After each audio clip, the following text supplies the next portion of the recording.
Assalamualaikum warahmatullahi wabarakatuh. Perkenalkan, nama saya Raisa Afnita, MPM 1954. Saya dari Teknik Ekonomi Konstruksi kelas 3A.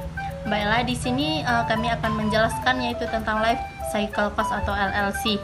Sebelum kami menjelaskan kembali materi tersebut, kami akan memperkenalkan anggota kelompok kami, yaitu yang pertama Raisa Afnita 1954, Windari Fani Putri 1921, Vanessa Citra Hepila 1958, Altarik Akbar 1953, dan Rizky Helandia Akbarevi 1950.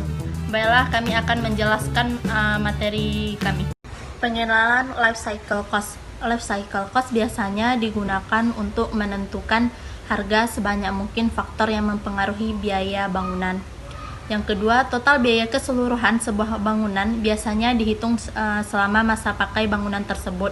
Yang ketiga, untuk menghitungkan secara tunggal di mana biaya dapat dibandingkan dengan beberapa alternatif lain. Yang keempat yaitu teknik prediksi biaya di mana biaya konstruksi dapat dikurangi menjadi ekuivalen tahunan atau nilai sekarang dari selama biaya umur bangunan tersebut. Baiklah, selanjutnya saya akan menjelaskan yaitu total biaya. Total biaya pada sebuah bangunan dibagi menjadi dua, yaitu harga awal dan biaya pengguna. Yang termasuk dari harga awal yaitu tanah, konstruksi, biaya profesional, dan biaya agen. Yang kedua, biaya pengguna. Biaya pengguna terbagi pula menjadi dua, yaitu biaya operasional dan biaya pekerjaan.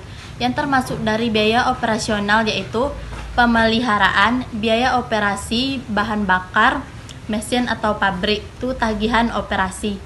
Yang termasuk biaya pekerjaan yaitu pajak penilaian atau keep rent, pertanggungan, modifikasi dan perubahan, biaya pengelolaan, dan biaya pembongkaran. Selanjutnya yaitu pengertian life cycle cost menurut para ahli. Yang pertama yaitu menurut Flanagan dan Norman pada tahun 1983. Life cycle cost aset sebagai total biaya aset tersebut selama masa operasinya, termasuk biaya akuisisi awal dan biaya operasional selanjutnya. Yang kedua menurut Howard dan Norman pada tahun 1990. LCC aset sebagai nilai sekarang dari total biaya aset tersebut selama masa operasinya, termasuk biaya modal awal, biaya pekerjaan, biaya operasi, dan biaya atau manfaat dari pelepasan aset pada faktor masa pakainya. Yang ketiga menurut Ashworth pada tahun 1998. Life cycle cost bangunan atau struktur menghubungkan total biaya yang terkait dengan itu dari awal penggunaan. Ini mencangkup seluruh biaya yang terkait dengan konstruksi awal dan biaya pembersihan akhir situs ketika pembangunan atau struktur tidak lagi diperlukan. Maka dapat disimpulkan, life cycle cost itu merupakan teknik manajemen yang digunakan untuk mengidentifikasi atau memonitor biaya produk selama siklus pada proses pembangunan. Siklus hidup itu meliputi semua tahap pada proses pembangunan, mulai dari perancangan suatu bangunan, pembelian material dari suatu bangunan, hingga proses pelaksanaan dan pembangunan tersebut sudah jadi. Perkenalkan, nama saya Windari Fani Putri, NPM 1921. Saya di sini akan menjelaskan tentang penerapan LCC, tujuan LCC, dan tahapan dalam teknik LCC. Penerapan LCC, perbandingan antara situs alternatif dan atau proposal desain untuk proyek baru, LCC untuk total proyek.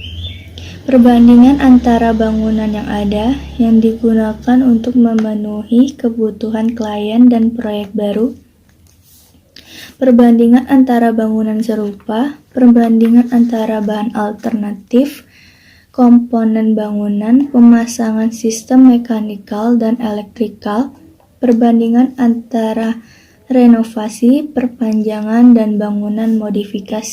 Tujuan LCC adalah untuk mengidentifikasi total biaya yang terlibat, bukan biaya awal. LCC adalah metode manajemen yang terinci biaya operasi selama penggunaan aset, membantu dalam mengambil keputusan yang efektif ketika memilih di antara beberapa alternatif dan metode untuk memenuhi tujuan yang ditetapkan. Mengidentifikasi aset di mana biaya operasi dapat dikurangi.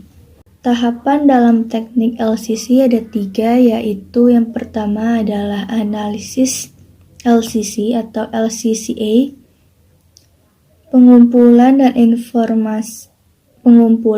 analisis informasi historis tentang biaya aktual menempati gedung dengan mempertimbangkan biaya operasional dan kinerja bangunan. Hal ini terkait dengan teknik analisis biaya yang digunakan oleh surveyor kuantitas dalam perhitungan modal proyek. Teknik ini menekankan pada analisis LCC dari proyek yang diselesaikan digunakan setelah jangka waktu tertentu.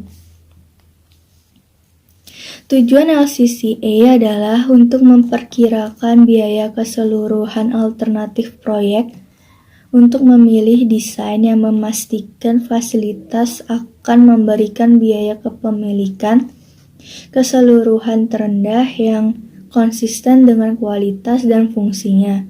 Yang kedua adalah manajemen LCC atau LCCM. LCCM adalah proses perencanaan dan pengendalian LCC yang diharapkan. LCCM dapat digunakan untuk membantu klien membuat perbandingan biaya bangunan dengan cara yang berarti dan menilai serta mengendalikan biaya pekerjaan selama masa bangunan. Tujuan LCCM adalah untuk mengidentifikasi keefektifan atau ketidakefektifan penggunaan bangunan, untuk mengidentifikasi efisiensi konsumsi energi gedung atau bahan bakar, untuk mengidentifikasi biaya perawatan gedung serupa, untuk membantu manajemen pemeliharaan gedung, dan menyarankan kepada klien tentang aspek pajak atas penggunaan gedung. Dan yang terakhir adalah perencanaan LCC atau LCCP. Digunakan untuk mengidentifikasi total biaya keseluruhan sebuah bangunan, bagian dari bangunan atau elemen bangunan, individu dengan mempertimbangkan biaya modal awal, biaya operasional, dan nilai sisa jika terkait. Mengungkapkan berbagai biaya ini secara konsisten dan dapat dibandingkan dengan menggunakan teknik potongan biaya. Tujuan LCCP ini hingga perencanaan waktu pengerjaan dan pengeluaran gedung dengan mempertimbangkan faktor-faktor seperti efek pada implementasi dan kualitas. Perkenalkan, nama saya Vanessa Citra Epila, NPM 1958. Di sini saya akan menjelaskan tentang faktor yang mempertimbangkan perhitungan LCC. Dalam faktor ini memiliki 3 faktor yang mempengaruhinya, yaitu umur investasi, umur bangunan, dan umur komponen. Pertama, umur investasi. Dalam umur investasi ini memiliki beberapa hal yang mempengaruhinya, yaitu pertama, dalam periode ini yang dimana pemilik bangunan mengharapkan keuntungan dari penggunaannya. Kedua, bangunan dan tanah akan memiliki nilai sisa dari akhir investasinya. Kemudian, beberapa faktor akan menentukan masa hidup investasi seperti sifat organisasi klien. Misalnya, jenis usaha yang akan dijalankan di gedung, jenis proyek yang diusulkan, dan tingkat risiko proyek. Dan yang terakhir, umur proyek tergantung pada sifat proyek, misalnya karakteristik bangunan. Faktor yang kedua adalah umur bangunan. Pada umumnya, umur penggunaan gedung ditentukan oleh beberapa faktor, yaitu metode konstruksi dan jumlah pemeliharaan gedung selama umur gedung tersebut. Kemudian, bangunan dapat dikategorikan menjadi dua masa hidup, yaitu rentang hidup fisik atau struktural dan rentang hidup ekonomi. Rentang hidup fisik atau struktural merupakan bangunan yang akan kehilangan ketahanannya pada tingkat yang berbeda tergantung pada bahan bangunannya. Kemudian, rentang hidup ekonomi merupakan periode yang dimana bangunan tersebut diharapkan menghasilkan pendapatan atau pengembalian. Dan faktor yang terakhir adalah umur komponen. Faktor yang mempengaruhi panjang umurnya komponen tersebut adalah sebagai berikut. Pilihlah material yang benar, cara pembuatan materialnya, kemudian menentukan kualitas pada material yang digunakan. Selanjutnya, pemasangan material pada bangunan. Kemudian, perawatan atau pemelihara bangunan. Selanjutnya, perbaikan secara umum. Dan yang terakhir, penggunaan pada struktur bangunan. Perkenalkan, nama saya Rizky Helandia Akbarevi, NPM 1950, berasal dari kelas TEK 3A. Baiklah, saya akan menjelaskan tentang suku bunga, perubahan nilai uang, dan keusangan. Pertama, suku bunga.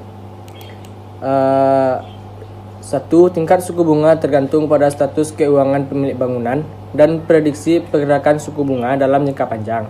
2. Terlalu rendah menjadi tidak sama terhadap keputusan jangka pendek dengan biaya modal yang rendah.